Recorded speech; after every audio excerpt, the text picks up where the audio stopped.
What's going on, guys? Welcome to In the Zone. I'm your host, Garrison Roy, and today we're going to have a full-length interview. But before we get into that, make sure you go back and listen to some of the previous episodes on rants, mental minutes, what's our quick mental game hacks to help elevate your performance, and some deep dive educational ones that we have as well to just go into more of the intricacies of skill acquisition and being in the zone. And if you guys have any topics or guest suggestions, feel free to reach out and put that into in the zone podcast 123 at gmail.com. But without further ado, we got Zack Remillard on today. What's going on, Zack? What's up, Garrison? How are you? Dude, pumped to have you on here and talk some shop. And, obviously always cool to have a big league guy on here. So definitely a fun experience for everyone to listen in and pick the brain of a guy who's been succeeding for a really long time. Well, happy to be here and excited to share. Yes, sir. So I guess for those listeners who may not know who you are, give a little bit of background, obviously, uh, how you started in through baseball and then up to this past year, whenever you made your big league debut. Yeah, I started baseball when I was 6 or 7 years old, like most, in t-ball. And honestly, in my early years, I was more geared toward, I would say, basketball and football because I was kind of a pretty energized kid that got a little impatient with the game. But as my brother fell in love with it throughout high school, I kind of gravitated toward it. And the more it became like this chess game and this like higher puzzle, I think I started to fall in love with it more because it was engaging in a different way, which made me like I said, I kind of once I got to high school knew what I wanted to do and wanted to play baseball for the rest of my life. So ended up at Coastal Carolina.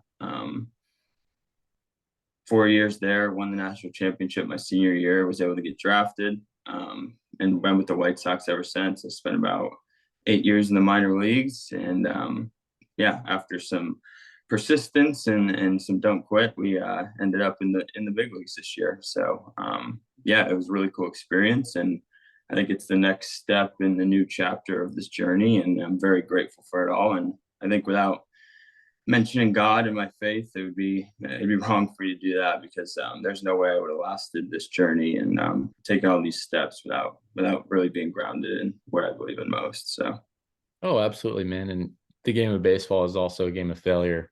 And, if you're not rooted and have a true foundation identity in who you are, then that, can definitely uproot you. And a lot of guys, like you said, would get discouraged for being, and a lot of people think, oh, hey, you get drafted, you're in the minors for a couple years, then you're in the big leagues. And it's not always that route, right? no, no, it definitely isn't. Especially my story. I spent about a year and a half, 2 years at each level, and yeah, really got familiar with some small towns throughout the country, and yeah, but that's perceived struggle really grew me as a person in a lot of ways, and kind of equipped me to make my debut and just like trust God's timing behind it all. But yeah, I wouldn't change a thing about my journey. Oh yeah, and I'll put some clips in here in the show notes for you guys to look back to. But Zach kind of had like a picture perfect almost, debut where he got hit, was able to go on and help him win the game, which was really cool. And I got to witness that and watch him do that, which I thought was really neat. And be like, I know that guy. Yeah, those are the cool moments you get to share with people because it's definitely as much as it was me out there playing. There's a lot of people that you don't do this life alone and you don't do this journey alone. So to have people like you, my family, my wife especially, and just all the coaches and people that poured into me throughout the years, it's a celebration for all of us because like I said, this is impossible to do alone, and you need help to get there. And if you did get there, it's because you found some good people along the way to help you on your path. Absolutely. Well, what do you think? Kind of getting to that, obviously, an old adage comes to my mind: it takes a village, right? And from your parents to the environment, your brother, all the people that you're around at Coastal, all the guys and coaches that you're around in the minors. What were some of those like pivot points, I guess you could say, or like anchors that you remember and you can refer back to, good or bad, right? Like it could be like, oh, hey, this was a time where I really struggled here, but it helped me excel, or hey, reaching this pinnacle helped me, actually believe in myself a little bit more. Um, yeah, I I think I had a lot of success growing up through high school, and being from the Northeast, there was a little bit of a talent gap, I would say, between the best players and the rest of the field. So success was hitting 500 in high school baseball, and then like Right. playing varsity as a freshman. And yeah, it's just you were a bigger fish in a small pond, so to say. So when I went to college my freshman year, I definitely got punched in the mouth, not in a way that I was expecting to just walk and succeed. I had the utmost respect for Division I baseball, and honestly, like I was excited and nervous. Like I knew that I was equipped to step in and do everything it takes to Mhm. put myself in a position to succeed. And I guess I didn't realize how big that jump would be coming from where I came from. And that was one thing where my freshman year of college, yeah, I think I hit 220, and my defense and my bunting and how I played the game actually is what kept me on the field. So don't ever go to sleep on the character qualities of being part of a team and serving your role, because that goes farther than you would ever know, rather than being the best player, power hitter, yeah, the superstar on the field. So there's a Mhm. lot more role players than there are superstars. So that's something that I learned early that I really carried with me for the rest of my life, because, like I said, this past year in the big leagues, that was very much my role. It was serving, helping the team in any way. So that's something I'll carry with me forever, and something that was foundational in my faith. And that's the other thing in college. Like I didn't grow up in a house that um, really was exposed to faith or God. And it was in college that when our strength coach, actually, Coach Nick White, Yeah. um, who's now with the Orioles, yeah, he's the one that invited me to Bible study, and I accepted his offer resistingly. Like I didn't really want to, because I liked the control and the autonomy of my life at that point. But I knew I needed something that I didn't have, with the internal struggles that I battled. So I went, and it was the beginning of a long journey of faith and surrender and Christianity that still carries me to this day and continues to blow my mind every day. So that was obviously the biggest thing that allowed me to endure and continue forward a day at a time. Heck yeah. Oh, I love that. And I'm going to kind of circle back, and I do want to touch on Yeah. the piece here and more a little bit, but where you're saying about knowing your role, right? And a lot of guys, especially I think younger on earlier than whenever we played, like some of us were just like, okay, hey, yeah, like we need to know how to bunt, get guy up over to third base, just typical baseball IQ stuff. But now everybody wants to be that superstar, right? Or like they're playing the travel ball tournaments and stuff, and they want to be that guy or Mhm. try to be that guy. But sometimes having the hustle and the heart, trying to, dive for a ball, or, just having that little bit of extra effort in certain things and being that team player, like you said, definitely goes a long way. But what would you say to a guy who maybe might be kind of in lieu, like he's in college, he's a freshman or sophomore, doesn't really know what his role is, but he knows he's probably not the superstar guy? What would you give him an advice to do as far as, you know, obviously the effort and everything of what to do, but how would he go about finding his role? I would like we circle back to the identity piece in the beginning. I would say just as much as like don't it works on both ends of the ball there. It's not necessarily like we don't want to downplay our strengths, right? And we don't want to get a and we don't want to stop believing we can be great. And like there's a present need for exactly where you're sitting. And um I think it's genuinely, honestly assessing what you do best and where that fits into your team. Like I said, like I'm in a position where I don't, by any stretch of the imagination, like I don't put limits on what I could be, because that would be Mhm. limiting my faith in the gifts I've been given. And on top of that, I look at the situation presented in front of me, and it's like, where does God, or where do I fit into what this team's trying to do? And I think that starts with an assessment that goes outside of yourself. You have to look at any way you can make everyone around you better, and use those Yeah. strengths, not the strengths of what's going to get you on the field per se. I think a lot of people this day and age are really, really obsessed with, I want the team to win after I get my job. And they'd rather be on a losing team in a bigger role than a successful, loving unit as a servant. Hmm. And I think that that's the kind of places we get this whole thing backwards. It's like the most fulfilling thing about this game is it's not personal success. I can tell you right now. It's being part of something bigger than yourself and collectively working like with love and community and relationships toward a goal together and like overcoming obstacles and challenges. And if you're willing to throw off the dynamic of something like that out of personal preference, like you're completely missing the boat and you are actually a problem on your team that's holding your team back.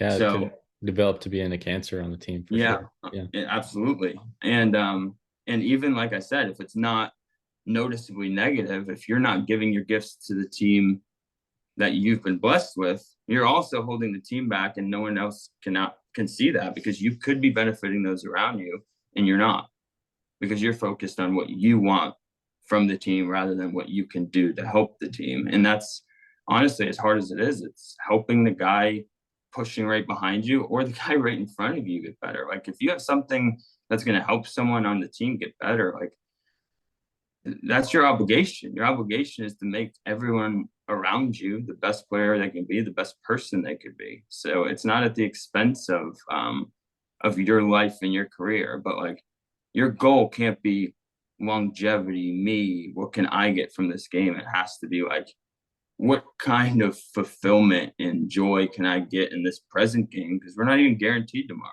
Like, Hmm. and I promise that the selfless attitude is what is going to help you enjoy this game as much as you ever could. Oh yeah, I love that 100% because that's where I even decided to go to school that I went to. I wanted to go to a winning program because being in that environment of guys just winning changes things versus, being on a losing team definitely sucks. Yeah. Right. Yeah. But having my most fun on the field was being a part of that and having that camaraderie and, you know, just everybody as a unit coming together and working as one. And even in like a personal sense too, like kind of reflecting back, I always wanted to throw with the guy who threw the hardest because I was just like, I want to know what he's doing, but also like whoever I'm partnering up with, whether it's, throwing partner or cage partner or ground balls, whatever it is, you're going to kind of become the people that you're around the most, Yeah. Absolutely. and especially for your level, you're like, hey, like, which one of you guys is the best defensive player? Maybe it's you in the back of your head at the same time, but you're like, okay, who out here can push me and help me get better? Might maybe a coach or another player. Like, you know, a lot of people put this expectation on coaches thinking that they have to do all of it when, we've talked about this before, and especially when you were at Coastal, like when you guys were there as your senior year, you kind of realized, oh, hey, this is kind of our team.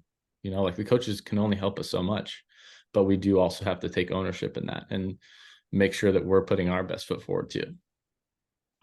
No, absolutely. It was yeah, it was senior year where I died a little bit more self because obviously in my plans it was a 3 year thing, and then I would end up in pro ball, and like that was Mhm. my plan for my life. And then I got Tommy John surgery, which was another pivotal turn in my career that sent me back to Coastal for another year, and ended up being yeah, one of the greatest experiences of my life, and an incredible blessing. But like you said, it was humbling myself to something bigger than me. And it's kind of like forced into circumstances where it was like, I had to be honest with myself and say, like, I know I have a calling to play this game, and I believe that. And if this was the last year I ever played baseball, what would I want that to look like? Because the only thing that was guaranteed was like I had one more season of baseball. After that, it was a coin flip.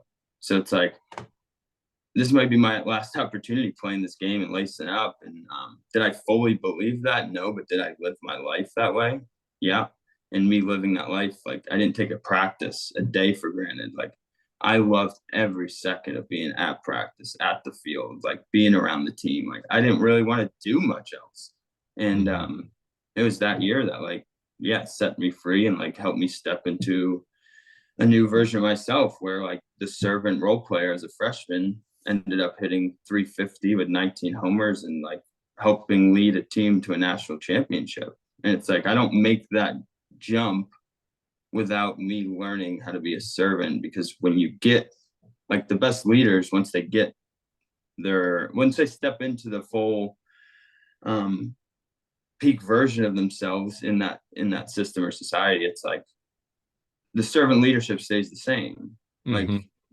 you still have to carry around that humility and that love and that like building others up around you and not getting self-focused. And it's like that culture, like having our leadership understand like how important loving and humility and being selfless and relentless was in all our culture. Like it permeated through the whole team, and it was like this impossible bond where at the end of the season we were sitting in a position where we were backs against the wall, and we honestly would sit in the locker room and say like, hey, like not let's win this tournament, it's like let's just win tomorrow, because if we win tomorrow we get a whole nother day together.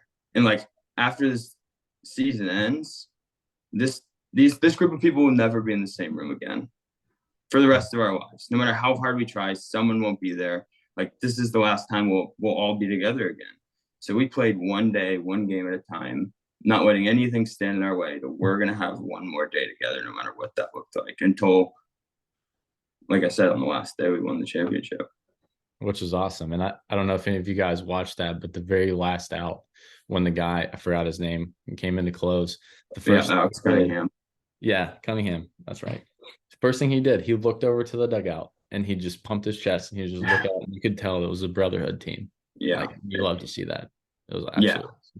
absolutely It was the love and the brotherhood that like it drew out the best in everyone. It drew out confidence. It made, honestly, it made, if you look at that team, and this is no offense to anyone on that team, like they had talent, we had talent, and we weren't the most talented team in the country, but like we got the most out of our potential. Like we squeezed every ounce of potential out of that team because of the culture and because of the love and because of the brotherhood. So it's like learning that, like I'll forever carry that throughout the rest of my life in clubhouses, knowing what it looks like to lean on each other and to play for something bigger than yourself. absolutely. Well, and then this also kind of helps me pivot to the more of the identity piece. Being a man of faith and just being a man in general, right? Like, you know, in this part of culture that's actually dying, when guys have that brotherhood, you can kind of pretty much power through anything, right? Like early on, you have guys that were in wars or, they did all these things, or now it's kind of more in a team setting. But even in life, if you have that brotherhood, it'll help power you through anything that you could ever get thrown at in your life. And part of that being, in your faith walk. And I don't want to speak for yourself, but for me, I think of it as like, you're a part of God's family. And Mm-hmm. when you're a part of that, that helps you know that you have something on the inside of you to get you through whatever comes your way.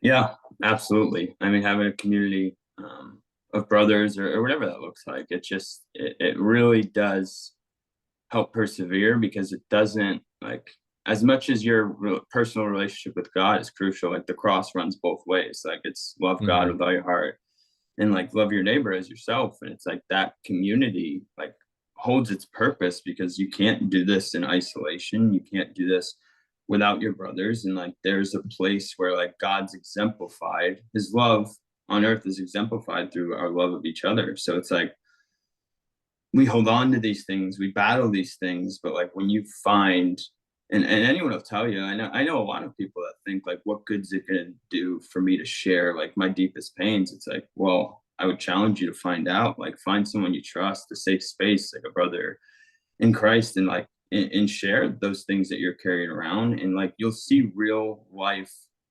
love and forgiveness and healing, because like we're all carrying around this version of ourselves that we're trying to present. Mm, as opposed to being seen for our deepest, dirtiest, darkest places and being loved anyways. And I think once you see that exemplified in the Christian community of like, you're forgiven by God, and like, I'll show you real proof of it by loving you no matter what you've done to me. And it's like, now I see the full you, and you don't have to live in shame and guilt, because like the real authentic you is love, not the version that you're continually presenting and hiding from the world, and then you're carrying around that shame. yeah.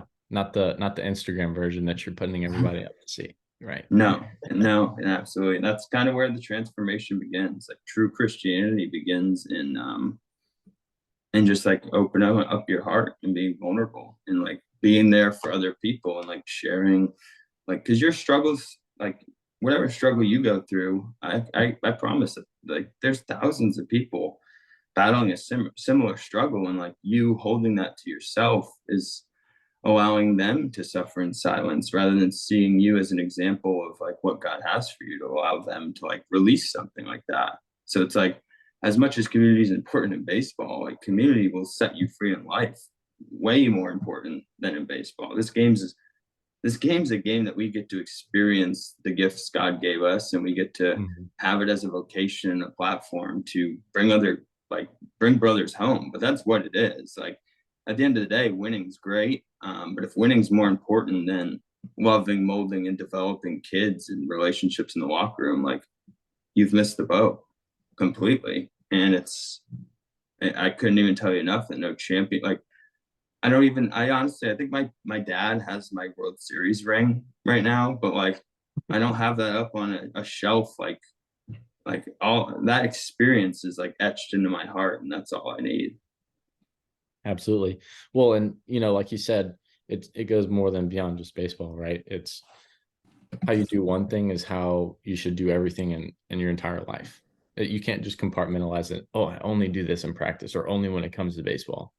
You got to do that, as being a brother, son, husband, whatever it is, right? Like you got to go full throttle and be willing to do whatever it takes to be the best version of you in all those aspects.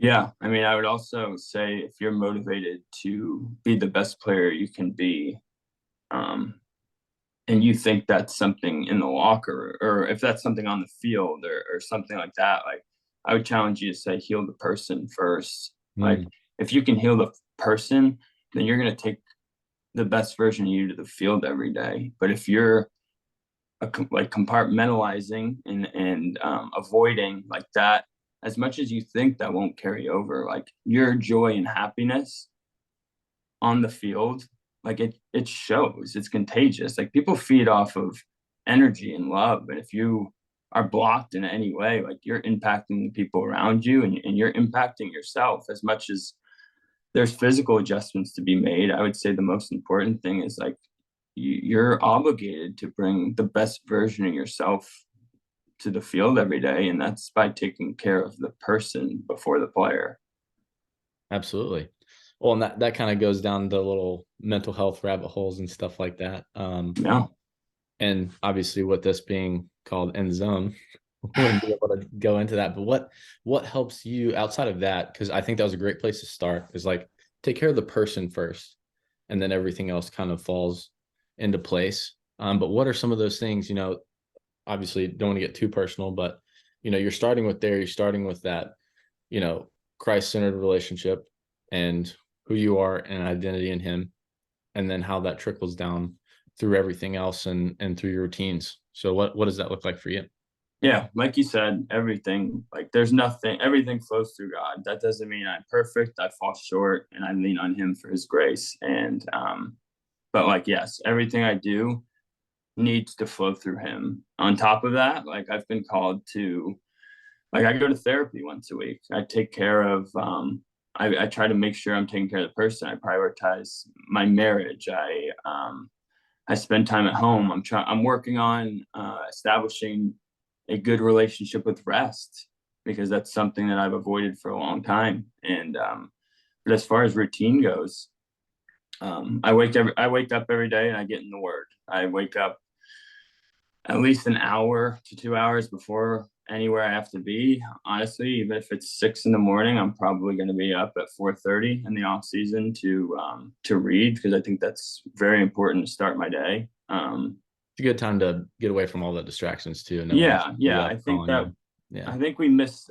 Think we miss, like when we wake up and we just get right into the day. I think we miss the stillness that we need to reflect and heal and see ourselves, and just like quiet our hearts down to assess like where we're at and what we need for that day, rather than, like I said, rushing into the day. So I like to do that. I like to I do some breath work with my wife, and not every day, but like it kind of rotates. Like there's probably like four four activities or that like kind of rotate, but like when I wake up I read the Bible every day, so that's one that's fixed. But we'll do breath work some days, meditate some days, and some days we'll do both.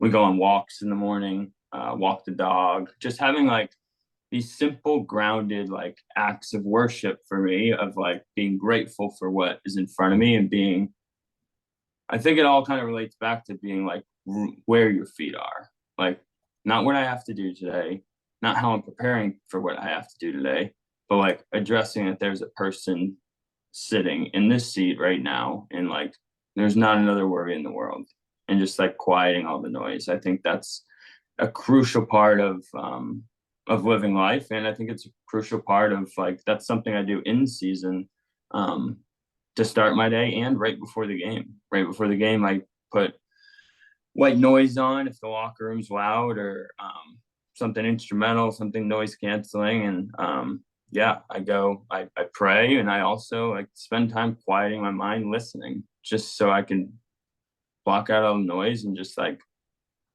I don't know, see myself and see God in that moment. Yeah. No, that's beautiful, man. I think that's a true essence of prayer too. A lot of people think that praying is like rambling off your to-do list to, Mm-hmm. to the Lord, but it's almost like, okay, hey, I need to also be still and just be thankful, right? Or where Paul says, pray without ceasing. I think that actually means be grateful without, you know, getting into the nitty gritty or reacting to certain things throughout your life, right? Or being drawn to the negative things versus starting out your day. Like you said, you're starting it out right, and you're being able to respond because you're already grounded in where you are and who you are, versus reacting and being like, oh, this happened, this happened, this happened, this happened. Then life happens to you versus for you. Yeah, and it's funny because like when you do have that time, um, that quiet time, like you realize like what is this like self healing time turns into like realizing how small you are, and like I think it's, like I said, it's important to carry the humility of, you'll find out when you are like healing self, that you'll find out how unimportant you are. And that's not saying we're not important to and like the call of God isn't important, and that you're not going to do great things. But I think that like Mm. it allows you to get into the posture of humility, that like we aren't the center of this life. Like this life, it does not revolve around Yeah. you at all. It's very much about God, and then it's very much about everyone else around you and what you can do to serve them. And I think that like when you kind of set that priority, and it's not always easy, and we all get caught up, and I act out. I'm a pretty passionate person. Like I don't pretend to live a perfect life, but I do give everything I have to what I believe and what I love, and I'll die doing that. You know what I mean? So, and that's like, it's not judgment in the self or in the performance based aspect. It's living authentically to what I believe this life is about. And I just think having something like that as your roadmap is very important if you're going to be in this life, and if you do get the opportunity to play at the highest level, because the noise gets noisier and it gets really really loud, and Everywhere you look, man. And even the yeah. more, the better off you become, you get blown up on X or Twitter or whatever. And then at a certain point, you can't really escape it. You flip on ESPN, you're like, oh, well, there's some more stuff. Yeah, and There's some that's more what noise. that's the biggest challenge I've found. Like I've you can look at my life from the outside and say, obviously, like people would call it successful thus far, Mm, for very different reasons that I would. Um, but I like you have a debut and it's like, who's this kid? It's like, well, I have been I've been in the weeds for like 8 years in the minor leagues playing this game. It's not like I just woke up one day. Like there's a lot of work. This is a turtles race. This is not like just popping out of nowhere and shooting through one day. So it's like the importance of recognizing like I have faced a lot of failure, and in that, like I think it's important to embrace that this is a game of failure. But I don't think people talk enough about the success. And hmm I think the biggest challenge we face as a society is not failure. I believe it's the humility and the authenticity and the Yeah, love through the successful high moments in life. And I just think that's not addressed enough. absolutely. Well, and I love that you said the authenticity too, because there can be a false humility for some guys too. Like they just kind of put on a show. They say that they're humble or they do this, but it's not really coming from the heart and they're not being authentic within who they are, right? They're also pursue you know, they look like they're humble or they say the right words, but they're deep down in their heart, they're really selfish. Yeah, I think that if you feel like you have to go into character to play this game, like I said, like it sounds like an unhealed heart, and Mm-hmm. trying to like by your own will like present a version of you that's not authentic to you, and that's an exhausting life, and that's Yeah. not something you can maintain. I'd There's a lot encourage, of like I guys said, who there's a lot of players that I have met that feel that way and they end up retiring because they end up realizing that. yeah. I mean, when you look at imposter syndrome and things of Mm-hmm. that nature that come up, it's like people that get like thrown into this before they know who they are, or yeah, just not having that understanding or authenticity, or feel like we talked about earlier, like they don't feel loved and seen for who they really are, because like the only one, like there's God's the only one in the world that truly knows you, and you're the only one in the world that truly knows everything you did in this life. Like even your wife like learns things about you till you're dead, not because like you don't bring them up, because like you're reminded of them on your journey. But it's like you're the only one that knows everything you did in this life, and you carry those things around. Ideally you don't, because like that's what Jesus came, but like if you do carry those things around, like you assume you're the worst of the worst sometimes, and it's like Mm. you've been given all this stuff but you're not loved or seen for your darkest parts. And that's like that could be in personal relationships, but that could also be in playing the game. Like that could be carrying around shame because like at some point in time you took a step that wasn't aligned with the rules, that cut a corner, that like yeah you got there, but you like did you cheated to get there, or there's just something like that weighs on people. And it's like the more like loved you are at the surface, sometimes the more like that pain wells up inside of you, and that like forces you into like a place of like hating the one thing you like love to do. Yeah. No, that's really deep for sure. Yeah, yeah, sometimes that'll happen, but No, I love it. Well, and you have like those certain fears or things that come up. And another thing that kind of also inhibits guys is, having these fear of failures. I wouldn't say necessarily fear of success because they wouldn't really be in this game. yeah. But, having some of that kind of rile up, or one thing that came up earlier this week whenever we were talking was fear of not being in control. Have you found ways to kind of shed some of those fears outside of, or is there anything outside of just kind of giving that up and releasing that to him, or what have you seen that kind of helps with that? Oof. I'll preface everything, not to be like repetitive, but like the only way that weight gets lifted is with your maker. Like I don't think that you I think God will like can use things and then you can call it God after. I think like it can work in any order. And like there are things that God like uses and people and tools that God uses to help heal you because like we are a community, like you said, but like ultimately being free from the deepest, darkest, heaviest things you carry around, like that that's Jesus Christ dying for our sins on the cross, and that's us repenting and believing. As simple as the gospel is repent and believe, and let Him in your heart, and He'll clean you out. Now, what will He use? Like for me, like therapy helped. I think that I had a desperate. I think it's hard to avoid yourself and not truly know yourself and heal.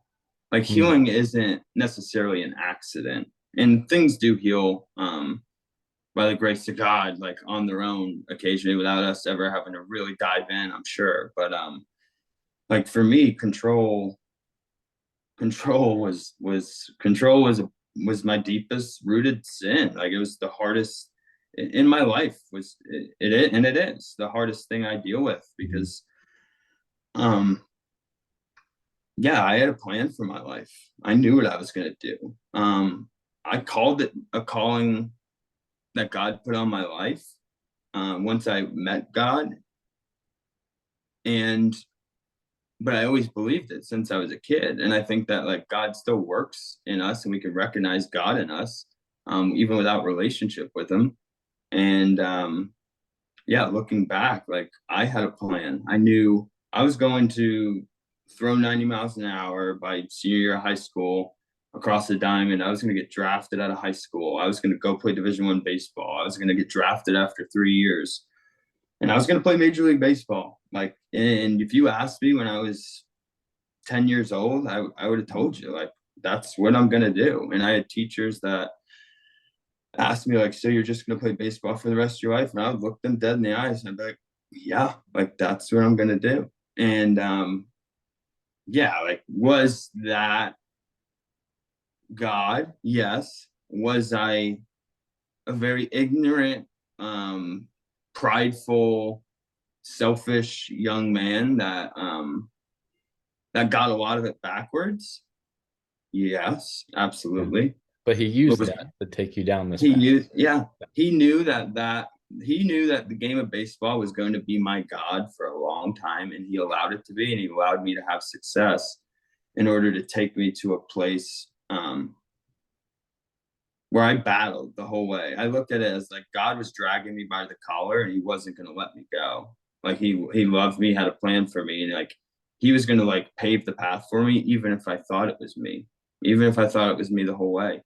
And but he slowly broke down the wall of like surrendering, like through my failure, through my struggle, getting to the point where like I didn't have an answer. Like when you don't have an answer, you're in a great spot to lean on something bigger than yourself. And I kept hitting those walls, and like he just kept showing up, and it like I trusted him a little bit more. And in college, like I accepted him into my heart, but I still had very much had monologue with God. Like I was directing God, and God would probably laugh at me and be like, "You think you're directing me?" He's like, and he just did it anyway. Like he just kept taking me where he told me I was gonna go. Like I knew I was gonna play in the big leagues, and I knew, but I was afraid that if I surrendered my whole life to God, that He was gonna take it away. Like I was, because I knew it was an idol. I knew it stood in place of Him, and it was my desperate need to control. Like I needed this thing because what I didn't realize at the time is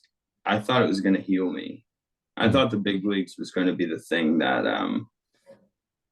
proved that everything was worth it, and it proved that um, like it proved my faith, like or it proved that like I don't know, like I desperately needed it, and but I thought it was going to set me free from like I carried, I do not anymore, a lot of self hate, negative self talk, mm, pressure, anxiety. And I was the most disciplined person you'll ever meet. So like I found ways to make sure that they didn't get in the way. And it was suppression. It wasn't an expression of freedom. It was build prison walls inside of my head in order to produce a result that I wanted to produce.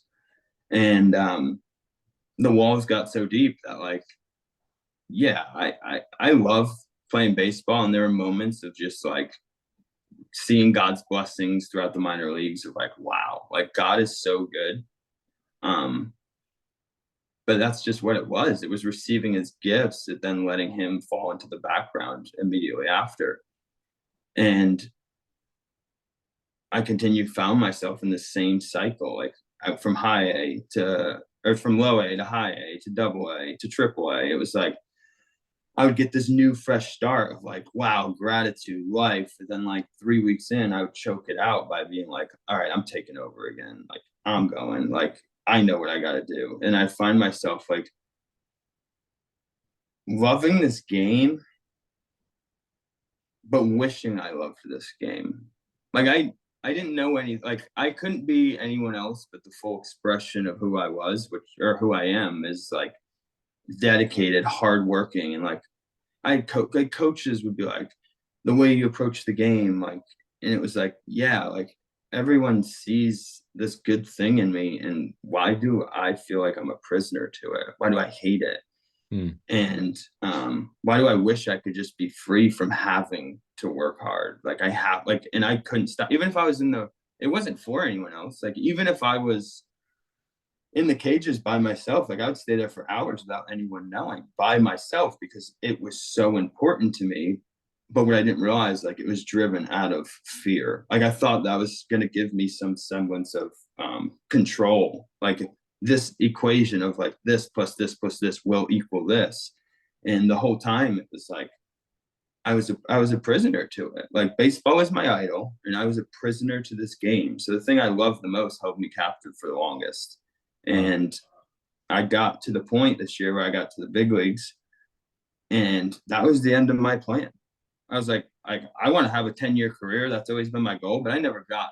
I knew all I had to do was get there. Like if I got there, like you can't, like that's it. Like you're there. Like, and in my head, it was like just get there. And when I did, I was like, I got called up when I was struggling, and I knew it was God. I knew it was, and I was like, it was the longest I was ever like open-handed in my whole life, to that point. And it was about a month where I was just like receiving it all and taking it all in, and my palms were open. And it was, I mean, I hit 300 in my first month in the big leagues, and like Yeah, it's in my awesome. heart, I'm like, there was a moment where I was like, holy cow, like I belong here. Because the only like fear I had left was like, you get to the big leagues and you find out if you can be in the big leagues or not. And sure enough, I was like, man, like I can do this. Like I belong here. And I believe that in my heart. And sure enough, like the prison walls went back up. Like they Mhm. came back in no time. And yeah, for about the last like month and a half of the season, like I started sliding, like in terms of like just trying to hang on, just like out of control at the highest level, and just trying to minimize damage, because like I was obsessed with like control, and I wanted to feel good in the off season by performing and feeling good about going to the next season, and I didn't want to deal with the weight and pressure of not finishing the season where I'm at, given my first opportunity in the big leagues. Like I wanted to feel good about it because it was everything to me. And I finished the season and like reflected after the season, and I looked back on the season and I was like, oh my gosh, like I was in the big leagues for what, 3 weeks a month, where I was like just living the life that I was called to live.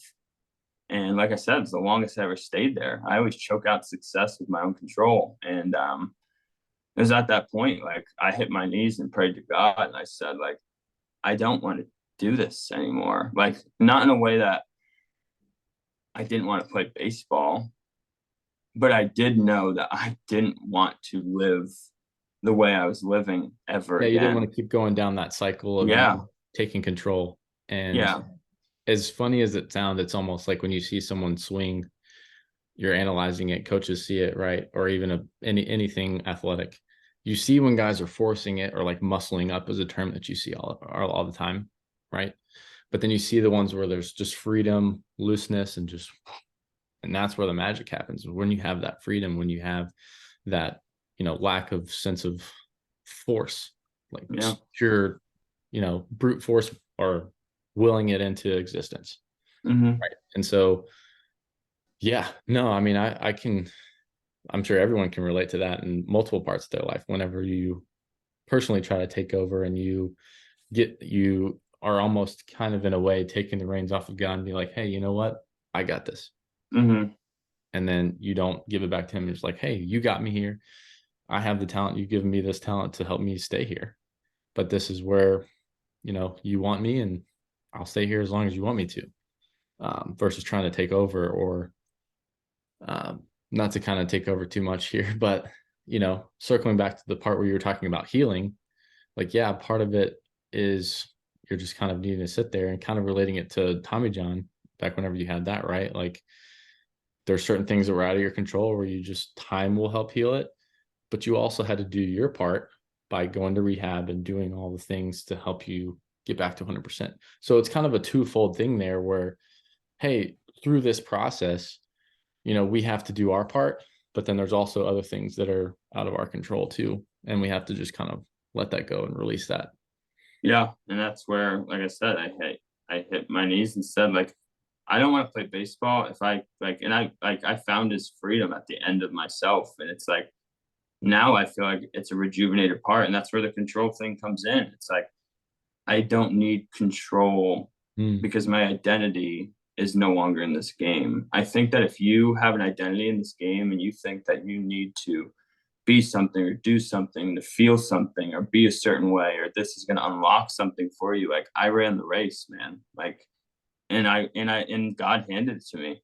And then like as soon as I quit the race, like my life began. Like I started, like my life over the last month has been like as free as it's ever been, just because like my identity, like he can have baseball, he can have all of it, because like I found out the hard way that like, yeah, like what you think you want, like that's not even the point. Like you might, like if you tap into your true identity as a human being in God, you'll find out like all those things that you've been given are actually gifts, and you can enjoy them, and you'll still work hard but you'll do everything that you are maximized out of a place of love and joy, as opposed to like fear and failure. So it's like that tenseness of like needing to succeed is like that you can be free from that. Like you don't have to Mm. carry that around, because like ultimately, no matter how big the stage, it's like you have a new definition of success. And it's so far outside of what you thought it was that it's like there's no moment too big, because it truly isn't the point of it all. Yeah, that's so true. I wish I heard this back whenever I was in so much, man. Like, thinking back, because I was putting a lot of pressure on myself, just playing, and I knew my parents were sacrificing a lot for me to go play on these tournament ball teams, or, send me to camps and all this stuff. And because they didn't know how to teach me or help me. And I was trying to do the exact same thing. Like, my goal was, hey, I'm playing professional baseball. I'm in the big leagues for 20 years. I'm the next left-handed Nolan Ryan. Like, that's what was up here. And Yeah. like, that's what I thought. But, it boiled down to like, hey, like, it got to the point where I didn't really enjoy it, and I got frustrated a lot, and it kind of squelched any of my success that I would have in the game, to the point where I was just like, all right, well, I gotta make a switch here. And at one brief point, I actually didn't play baseball for about 6 months, went to a seminary school, and then found out. I was like, hey, you know what? I don't think this is for me. I think I still have a little bit more of a chance in baseball. And that alone, all those 4 years of college that I played, was a huge gift that he gave me. So it was really That's cool. awesome. That is really cool. And that's what I think you find at the root of everything. Like when you're dealing with stuff on the field, it's just fruit. Like it's Yeah. just surface Yeah. level stuff that you're trying to patch up. It's like find the root of that. and you'll find your healing. So it's not as simple as like patching up holes, because you only have so much tape, man, and they only hold for so long. So like I said, it goes back to like healing the person, taking care of the person, the mental health conversation, the faith, the all of it. Like all of it is not what not always comfortable for a man. Like I'm not I'm not one to tell you that it's like the easiest thing you ever done. Like vulnerability is not the most fun thing for anyone. Sure. But on the other side of that is like, and it's against the grain. And the fact that you're going against the grain probably means it's going to be fruitful. Yeah, no, it's very true. And sometimes, and even probably whenever we were the, big fish in the small pond, we were going against the grain because everyone else just wanted to go play video games and do all this stuff. And we were like, hey, you know what? If we want to make this dream become a reality, we still got to do the work and go against that grain. So by nature, I think high level performers already know how to go against the grain to right? Whether it's going against the status quo or not doing what everyone else in school, what's popular. And if you can do that and get over that fear of what other people think of you, that alone will free you from so many other things too. Yeah, you'll never get the approval of the world ever. No. So, and it's worthless because it's fleeting.